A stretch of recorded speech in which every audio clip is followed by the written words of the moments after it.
chapter 23. Budgets. Budget is not a forecast. It is a plan. It's not like a cash flow forecast that you're predicting the amount of money you could make. You need to plan for a budget. So it's a financial plan. So yeah, I wrote, budget is a quantitative economic plan prepared and agreed in advance. It's a financial plan that is agreed in advance. What are the purposes of budgeting? 1, control and monitoring. So budgeting allows management to control the business through setting objectives and targets. With budget, you'll be able to control and monitor the activities of the business because you are working through a set plan. So, planning. Budgeting forces management to think ahead. Without budgeting, managers might not be able to work on a daily basis, only dealing with opportunities and solving problems. So with budgeting, it means managers will have to be working day in, day out to ensure that the budgets are still according to plans. If there's no budget, that means you only see managers when there's a problem or there's an opportunity. Do you get what I'm saying here? Yeah. So managers will become redundant because there's nothing to work on daily basis. Please, you should be here, please. Yeah, 3, coordination. Budgeting helps managers to coordinate and control activities of many areas of business. So with budgeting, you would know what the marketing departments have to achieve today. What have they achieved yesterday? Are they still working towards a plan? What about this general service department? What about the logistics department? Are they still within their budget? You'll be able to know. That means you are coordinating. You are bringing all departments. You are fine-tuned to understand the activity of each department. That's coordination. Are you clear? Yeah. Communication. Planning allows the objective of the business to be communicated to the workforce. So because there's a budget, you'll be able to inform your workforce on what to do, what not to do, how to achieve the goal.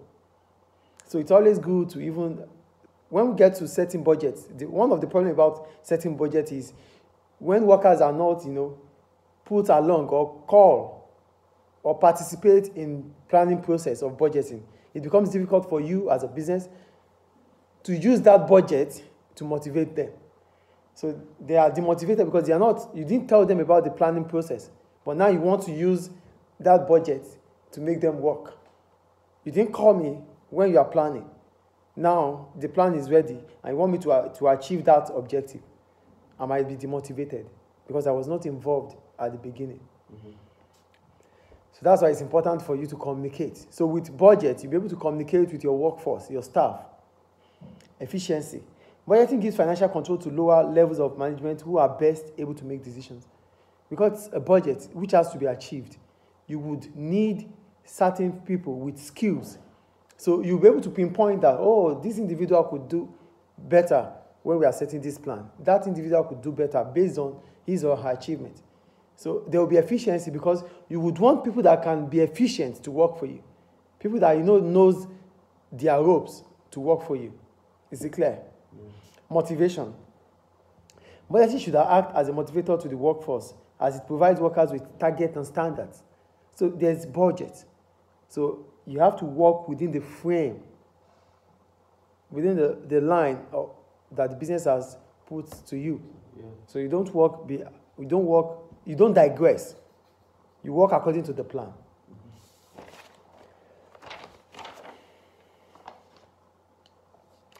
Types of budget. We have sales budget, production cost budget, and zero-based budgets. So for sales budget, it is a firm's planned sales for a future period of time. It's not a forecast. It's not a sales forecast. It's a sales budget. It's a firm's or a business planned sales over a future period. Is it clear? Yes. So what are the types of sales budget? We have the sales volume budget, which shows the planned sales level. We have the sales revenue. It uses the sales volume to predict or to plan for the revenue that's going to be made. Mm-hmm. Production cost. It is based on sales volume budget and shows all planned production cost. So for the production cost, the amount of money you have put aside or you have planned to spend in the course of producing that product. Overheads. It shows the planned indirect costs, such as insurance, office expenses. They are overhead. They are not direct costs. like cost of raw materials. Overheads are indirect costs. Yeah. Total cost. This shows for the total cost, all the business cost. Marketing. This shows the plan on spending towards your advertisement, your promotion, and sales. The amount of money how you plan to market the product or to market your business. And how do you market your promotion, your advertisement? Is it clear? Yeah. Research and development, R&D. This shows planned expenditure in research and development, the amount of money that you've planned to spend on research and development. Please concentrate here. Profit. This shows planned revenue, cost, and profit. Cash. This shows planned cash inflows and outflows and cash balances. So for the cash, the amount of money that's coming in cash, the amount of money that is going out in cash, and the amount of money that is left, that's the cash balances. Then the master. This shows the summary of all your budgets. The summary of all your budget is called the master in terms of revenue, cost, profit, and the income. Then we go to zero-based budgets. For zero-based budgets, this is a system of budgeting where no money is allocated for cost or spending unless they can be justified by the fund holder. So when we talk about zero-based budget, there's no allocation. No allocation is being made. So yeah, it's a zero-based, no allocation. You have to work based on skills. We are not putting money into this budget. We have to work based on what we have in line. Yeah. So what are the advantages of the ZBB? It improves the allocation of resources. Yeah. It makes allocation becomes tangible because you would know that, oh, there's no extra money to spend. Let's do it this way. 2, a questioning attitude is developed which will reduce unnecessary cost. So people will continue to question, hey, please don't do it that way. Why did you do it this way? Don't you know that we don't have any amount of money allocated for this? Please, not that way. Let's do it this way. Why do you want to do it that way? So different questioning will come for unnecessary spending to eradicate it. 3, staff motivation might improve because evaluation skills are practiced. At that point in time, there's no money to be spent. It is about your skills, how you are able to use it to help the company. So that means maybe you need to you need to work within, before you can make, like for the football clubs, they might tell you there's zero budget for this year. It means for you to buy a player, you have to sell one. Do you understand? If you are targeting a player of 100 million, you have to sell maybe 3 or 4 players from the academy to make up for the 100 million. That's what I mean by zero budget. Yeah. So here, you need skills of individuals, of the workforce, to be able to work with. Is it clear, please? Yes. It encourages managers to look for alternatives, yes. You start thinking of what next to do. What are the problems of zero-based budgets? 1, it is time-consuming due to the process it goes through. Yeah. It's easy for you when the owner of the business gives you 100 million to buy a player. The owner of the club gives you. But when you have to put up 100 million, it takes time. 2, skillful decision-making is required. Such skills might not be present or available. So you might not have managers that can work with zero budget. But you need them. So this is a problem there. Yeah. 3, managers may not be prepared to justify spending on certain costs, which means they may not spend on things that could enhance the growth of the business. Because it's zero-based budget. Yeah. And it means that whatever they have to do, they have to be accountable for it. As a result of they don't want to be accountable for anything, they will not even take some decisions that will be useful for the business. Is it clear? Is it clear, please? Yeah. Go to budgetary control or budgeting. It is a business system that involves making future plans, comparing the actual result with the planned result, and then investigating the causes of any difference. So when we talk about budgeting, it implies that the business is using budgets to look into the future. Do you know what I'm saying here? You are using budgets to look into the future and what could happen to cause any differences. That's budgeting or budgetary control. So what are the stages of budgeting or budgeting control? 1, preparation of plans. This is the stage at which the target of the business are set. So when you have to set your budget, the first thing you have to talk about is the target have to be set. What are the objectives that needs to be achieved? What do you need to achieve? That's preparation of plans. So the first stage is preparation of plans, which means you have to set the targets. 2, comparisons of plans with actual results.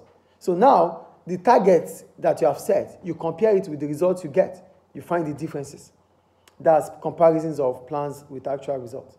Here I wrote, this is the stage where the results achieved can be compared with the target set at the planning. The first stage, preparation of plan. So you set a target. The second stage is comparing the plan with the actual results you get. Is it clear? Yeah. The third stage, analysis of variance. When we talk about variance, we're talking about the difference between the plan and the results you get, the actual result. So here you are comparing, you are investigating. So here I wrote, this involves trying to find reasons for the difference between actual and expected financial outcomes. So now that the result is out, there's difference in the result. That's the variance. So what do you have to do? You have to investigate what could have caused the variance. Is it clear? Yeah. So what is a variance? I wrote, this is the difference between the figure that the business has budgeted for and the actual figure. So the business has budgeted for 100 million, and the actual cost was 800,000. So there's a variance of 200,000. How? What causes this variance? You have to investigate. That is when you do your analysis. Do you understand? Analysis of variance means that you are investigating the causes of the differences in variance. Yeah. What are the types of variance? We have wages. Wages are variance. Cost are variance. Cost of raw materials are variance. Overheads are variance. These are all variance. These are items that could cause differences between our budgets, the actual figure and the planned budget. So using the variances for decision making. So there are two things that will happen here. When there is adverse in your variance, when there's a negative variance, that's adverse. What do you have to do? You have to investigate why the variance is there, so that it will not occur in the future. So look at what I wrote here. If variances are adverse, that means negative, it will be necessary to take action to ensure that adverse variances are avoided in the future, like I just told you. And if variances are favorable, what do you have to do? You have to understand why it becomes favorable and how you continue to maintain such performance towards the future. Yeah, it is favorable, that means positive. But you need to maintain it to achieve the same result or better result in the future. This is how we make decisions about variance. The first one is an adverse variance.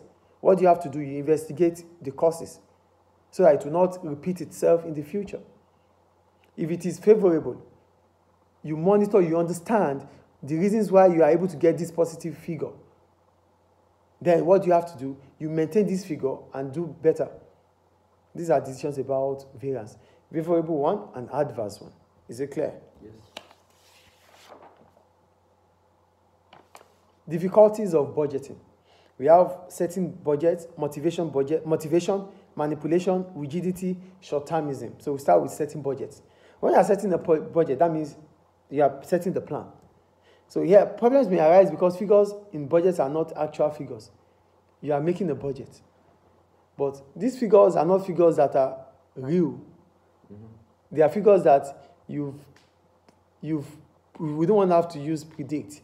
They are figures that you feel would happen. That in the course of you working towards, it will happen. Yes. But they are not actual figures. As a result of that, it's a problem for budget.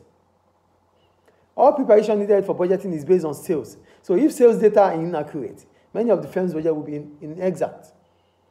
Most of the time, the business will base their plan on what they are going to sell. But if these sales data are not accurate, it makes the budget inexact. You get it? Yeah. The time spent setting the budget can be used for other tasks. It's time consuming. So why can't you use that time? You're setting up a budget. Why can't you use that time to do other things? Motivation. In some business, I told you about motivation earlier. When you don't put workers, you don't carry them along. When you are planning the process of a budget, then now the budget is ready. You want to use the budget to motivate them. They will be demotivated because you were not carried along. When you didn't include them when you are setting up the budget. So I wrote, in some businesses, workers are left out of planning process. So if workers are not consulted about budget, it could be difficult to motivate them using the budget. Is it clear? Yes. Manipulation. Managers can have great influence over those coordinating and setting budgets. So managers, what are we talking about here? Managers may be able to set budgets that are very easy to achieve. But this might not allow the business to reach its goals. Managers, they just want to set a budget that feel it's easy for them. So you see them as good, you see them as efficient. But the budget they've set is an easy one. And this might be detrimental to the business. Is it clear? Yes. Rigidity. Budgets can sometimes restrict business activities. This might be detrimental to the success of the business. They'll tell you, sorry, we can't do this. It's not within our budget. And that's rigidity. This might cost the business. Is it clear? Yes. Short-termism. Here we're talking about some managers, they feel like they only focus on the current budget. So all their focus is achieving the current budget. And by doing that, they might take decisions that will affect the future of the business. For example, they might tell them, we have to cut labor cost in this budget. And that might, labor cost, like you have to restrict, you have to reduce your workforce. And this might make you to take away some workers that might be so useful for your company. Yeah. And that can also demotivate workers. That, this guy is working fine and he's being kicked out because of the current budget. And this could affect the future. That's what we mean by short-termism. You think about just now. And because of now, you are taking decisions that will affect the future. That's about budget. Any question about budgeting? No. Oh, wow. It's clear.